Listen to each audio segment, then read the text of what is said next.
There is a Guru in every one of us. We are always in search of a Guru. When your time is right, you'll find somebody who will give you a book. You read the book, and when your search becomes more intense, you will find somebody who will get you to a group where they talk about God and Guru. And when your search is even more intense, then you'll find a Guru will materialize. So in Bhagavad Gita, it is mentioned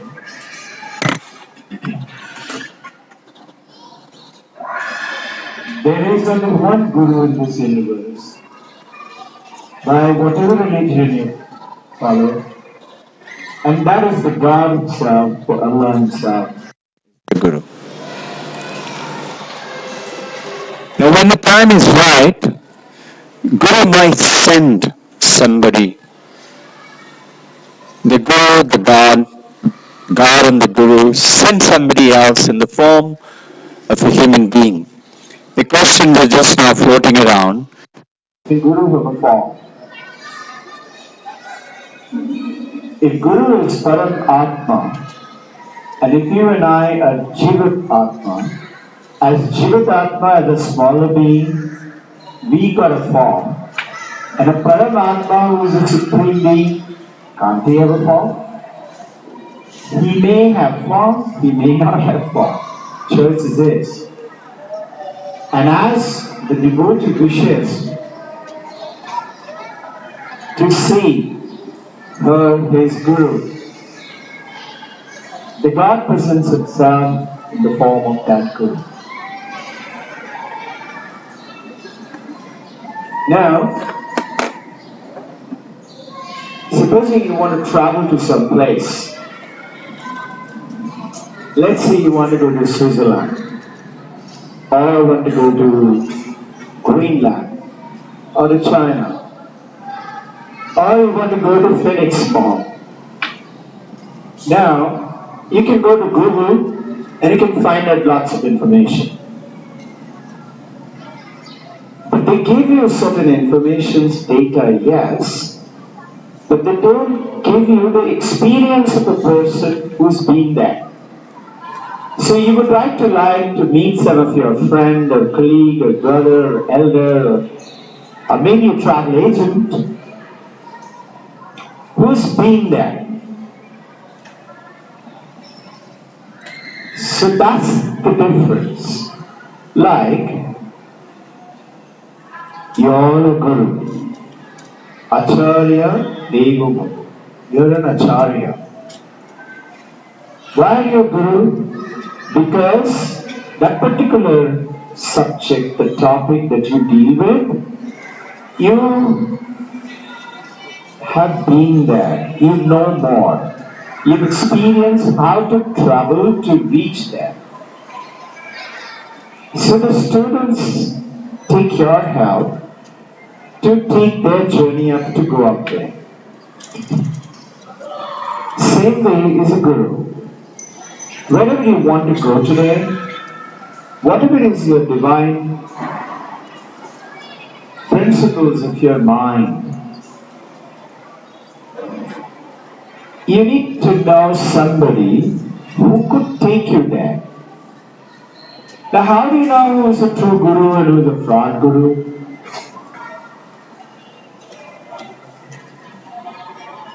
There is a very famous statement that just like if you give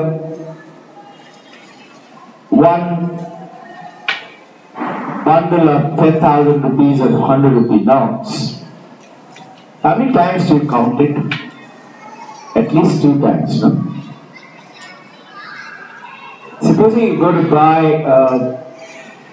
an earthen pot for storing water, have you noticed you do tuck, tuck, tuck, tuck, you check it out whether it is cracked or it is okay. The same way, you should check out your Guru. Check it out and seek God's help. The God, you tell me. And you would find that you will get the message. The message will come to you. As long as you are connected to that Param Guru, which is your Atma Param Guru. And your Guru, the Gurupurnima, is every day. It is not a very special day. Every day early in the morning till the late of the night, you stay connected with that intuitive power within you. And that intuitive power is called the God's inner voice. Don't you sing that prayer song every day morning? God, you be my guide. You be my Guru. And listen to the inner voice. You pray that every day. But do we reflect upon it? Reflect on it. I don't do anything today unless I hear a voice.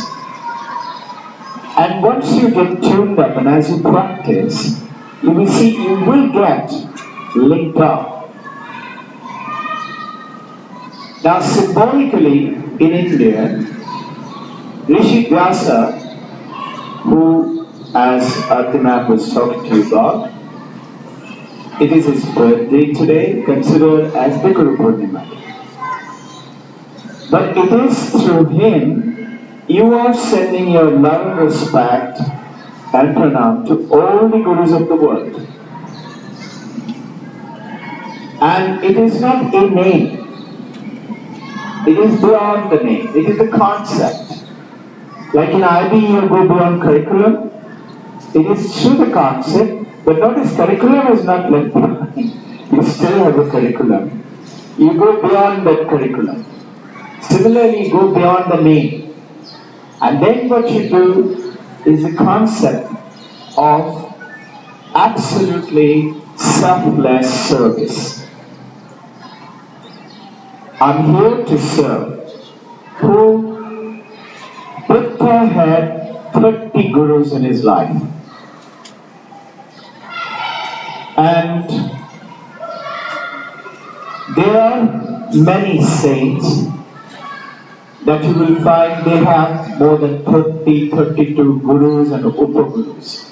So you today, if you look carefully, why do you say Matri Guru Bhavo, Devu Bhavo, Pitri Devu Bhavo, Guru Bhavo? Why? Because when you are born, you don't know how to face the world. You don't know anything. And it is your mother who guides you properly and takes you across. And so does your father. Mother more, because she is the one who is absolutely involved with you. She is the one who created that one tiny seed into a nice 7, 8, 10 pound baby.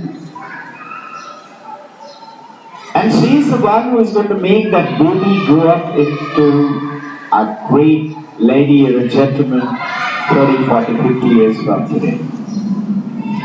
But just like it takes Papa and Mama to make a baby, it takes father, mother and the teacher to make a giant person out of you. And this giant personality is inside of you. That is Atma Devu Bhava. Atma Param Guru. So you are getting connected with that is the journey. What does it do? You talk about I have to give something which Arthurman was talking about. If you look carefully, when you come to that understanding, it is nothing that you have. What is it that you have? You have nothing. And you're going to go away also with nothing. So during this journey, whatever you have, you take it that this is God's gift. Be deeply respectful to God and give your gratitude to God and Guru, and then use it, give it away to everybody. The ancient Vedantic methodology of life used to be from 2 years of age, in a traditional sense, and in Rama Lakshmana's case, as per Ramayana, at the age of 6 weeks, they were shifted to Gurukul. And generally, every family in India used to shift to Gurukul from 2 years of age at least. And they would grow up there, they will be introduced by the time they are 7 years of age and given the sacred thread ceremony. And thereafter, they are initiated and they would practice. They were also told to abstain from excesses of sexual pleasures. And the men and women, boys and girls were kept separate. They grew up till they were 20 years of age. They attained every knowledge of every wisdom of every book from the Guru and the Guru Ma. This is to be called Brahmacharya. From Brahmacharya, after the age of 20, they used to go to home and live with parents, take care of them, learn their skills and business. During this Brahmacharya time, after they attain the certain basic knowledge of the Shastras, they were taught how to fight for the country for 1 year. They were taught after that 1 year how to do business. After that, they were taught how to make things. So like that, their training was complete. And then 20 years of age, they used to go to parents' home, support them, and then subsequently get married and have family. And at the age of 50, they would retire to the jungle again with their wife as Vanaprastha, maybe in the same Guru's ashram. And after 10 years of Vanaprastha, where they would practice finance, getting connected with themselves, they would take sannyas with their wife. They used to live like a monk. And that used to be the 4 stages, used to be the life which is given in verse 26, chapter 4 of Bhagavad Gita. How should the life be like? Years of my life today has got confused with the Western influences. Children are doing all kind of things and they are mostly interested in more of sensual pleasures. So while be it as it may, you and I as the teacher, the Guru, continue to guide them. Remember the story of yesterday? In a brief, quick recap, remember Sham? He used to have extravagances of everything, lots of money, and he used to do all kind of dirty things, funny things, stupid things. He was unfitful, uncouth, but he had lots of money. And whatever he did, it became successful. And Mr. Honest Ram lived a miserable life. But he was very proud, always thinking of God, kept God in mind. And then one day Sham met Ram and they had a bet. Sham said, if your God is there, show me something intangible. Ram said, okay, 6 weeks from now, the next Friday, you'll find something will happen. If it happens, proving that what I am saying, that it will change, then I will win, then you follow my path. And if it happens that you have won, then I'll follow your path. This so happened, 6 weeks passed. Quickly Sham was waiting, knowing that I'm going to win. And Sham went for a hunt, and coming back after killing lots of birds, more than he required, he used to always do like that.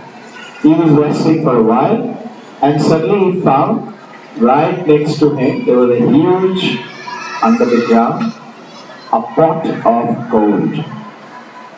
So he said, now I'm going to now meet Mr. Ram. That stupid, honest Ram, he has to wake up now and say, there is no God, you should follow me. First you should have a drink with me. Then he went to search for Ram. On the way, he came to know that Ram, taking God's name intensely, he had lost his senses and bearings. He was walking down the street and a car has come and hit him so bad he is totally unconscious. On that day, he was at the hospital, maybe died. Shyam went to hospital, prayed that at least let the poor guy become alive and know there is no God, so that at least he can follow me. Before he dies, at least let him know God doesn't exist. Ram progressively became okay. He relived his life. He came back and he came to know Shyam had received 3 million rupees that day through that pot of gold. And it was on that Friday, and that was his bet with God and with Shyam. He fell sick. He said, I better end my life. There is no God. He burned all his books and he went to river and took a heavy brick, tied a thread, and he put it around his neck and he wanted to throw the brick into the pond. Suddenly, a very fair, white-robed, a very pious person emerged in front of him. He said, what are you doing? He said, sir, I'm fed up. God doesn't exist. So I'm going to kill myself. So this gentleman, the saintly person, told him, see Ram, in your last life, you had a very good wife, but you were totally unfaithful to her. You were given a lot of money, and you were leading a very good life, but you abused it, and you insulted everybody around. And before you died, you realized that I have done something very bad in my life. So you started praying that God, please change my life. I want to become somebody very pious and devoted to you. And that's how you died. So you're born as a devoted person. But because of your karma, you do not have money and you have a very ugly, always nagging wife. Whatever you speak, she will find something wrong with you. Because you insulted your wife. Shyam, on the other hand, he had done a lot of good work in his last life. And because of which, whatever he does now, it becomes good, though he is leading a poor life now. However, his last but 3 million rupees, 30 lakhs, was the last gift he has got. He's overlived all his good things, and now he'll go back. Just watch how things will happen now. So Ram goes back home, and it so happened, he comes to hear that Shyam is suddenly stricken by a paralysis, and he's totally laid at home. And his wife, who was taking care of him, within a few days she died. Who was very pious, good wife to Shyam, she died. So Shyam had nobody, some servants taking care. The servants knew that Shyam is fully paralyzed. Servants, through the word of Shyam, came to know that all the wealth of Shyam is under this floor. So these servants got some dacoits, put some mask on their own face, came and took away all the wealth, and Shyam had nothing to live now.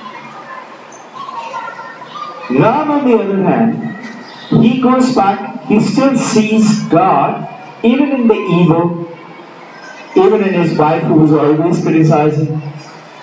And even in those who are very bad to him, like Sham, suddenly his Ram's present wife dies. And Ram comes to know that a very elderly aunt who has in the last minute changed her will and given him 10 million rupees. That's 100 lakhs. Now he meets his perfect companion. He continues to live his life by keeping God in front and utilizes his money, 50% of it, by contribute to religious purposes, another 50% he uses for his family and the business, and most importantly, he looks after Sham. Now this story, you will find often happens to you in the end. You and I ask, why is it that guy is so bad, is still enjoying so much of money and fame and name? Don't let it bother you. You continue to lead. What you're supposed to do is right. It is very easy to do the wrong thing. Symbolically, a Gurupurnima is the day to remind us to live with truth, with purity, with kindness, with love, with madhur vachan. Speak sweet words. It doesn't mean fraud words. Don't have to fraudulently say, oh how nice you're looking, when you can see the person here is all disheveled and may have come with not iron clothes. So they will say this girl is fraud, she is daunting. Don't do that. Be honest, be proud. Supposing that person is looking disheveled, you can say, I can see. You must have had a tough morning today. Tell me, how can I help you to make it be better? Initially, don't be surprised if she says, no, I'm okay. It's okay. Slowly persist and you will see she will burst into tears. You don't know what my mother-in-law did and my husband did this, or whatever it is. You be that peace and happiness at the source. Now when you sit down for meditation every day morning, if you're not, most of you may not be, doesn't matter, you go to sleep, no? When you go to sleep for 5 minutes, 10 minutes, concentrate on your third eye, Argya Chakra. It's called Argya Chakra, it's waiting for your command. You look at the genie in the lamp, say, Hukum Karo, just tell me what you want. Argya Chakra is waiting for you to tell. You pray for what? Peace oozing out of you. Happiness oozing out of you, all around you. However difficult your surrounding circumstances may be, you will know soon, you don't need a guarantee. You will realize it yourself that this change. And in the morning when you're waking up, first thing in the morning, as your consciousness is dawning upon you, let that same concentration and willpower exercise spreading the peace and happiness from you. Pray to whoever you believe in, God, Jesus, Allah, Krishna, whoever you take, Divine Mother's name, and say, be with me in every word that I speak. And be that Guru and let me know that he is the Guru or she is the Guru. There is one very famous elderly man called Paramahamsa Ramakrishna. Now this is in LA near Hollywood, Mount Washington. What is their ashram? One of the ashrams. Beautiful. If you ever take a chance, you should go and do it. If there is a heaven on earth, you feel it is there. when you go there. Now he was sitting in the attic and going in for a meditation. He suddenly heard footsteps and he knew that in the ashram at that time only Guruji, Paramahansa Ramakrishna, Paramahansa Yogananda and there were only two there. So just hearing the footfall of his Guru, he felt Guru is coming next to me and he felt so good, he went into a deep meditation, a wonderful 2 hours of meditation, and he woke up so fresh. As he was emerging from his meditation, slowly coming to awareness, he heard a footfall, no? He didn't see because his eyes were closed. He found something is tapping on his feet. He slowly opened his eyes and he found it was a dog which is tapping his feet.